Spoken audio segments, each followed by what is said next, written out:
Je condamne par conséquent, avec la dernière rigueur et avec fermeté, cette attaque sanglante et ignoble que notre pays a connue ce dimanche 7 décembre 2025.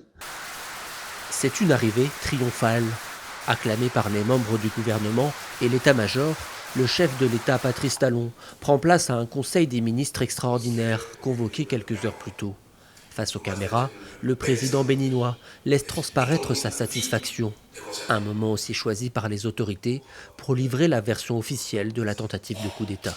Dans leur progression, autour de 5 heures du matin, ils se sont portés vers la résidence du chef de l'État, où la garde républicaine alertée et sous les ordres de sa hiérarchie les attendait fermement. Un rude combat s'en est suivi, tant les mutins tenaient à contrôler la situation afin de se saisir de la personne du président de la République. À Cotonou, 48 heures après les événements, le soulagement a finalement pris le dessus sur la peur. Les habitants ont repris leurs activités quotidiennes. Dans les étals des marchés, comme devant les kiosques à journaux, beaucoup expriment leur satisfaction face à l'échec du coup d'État. Un constat qui dépasse les clivages politiques et auquel se rallie également l'opposition, dont l'ex-président Boni Yayi.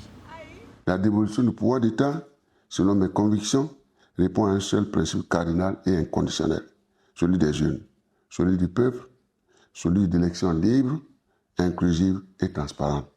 Je condamne par conséquent, avec la dernière rigueur et avec fermeté, cette attaque sanglante et ignoble que notre pays a connue ce dimanche 7 décembre 2025.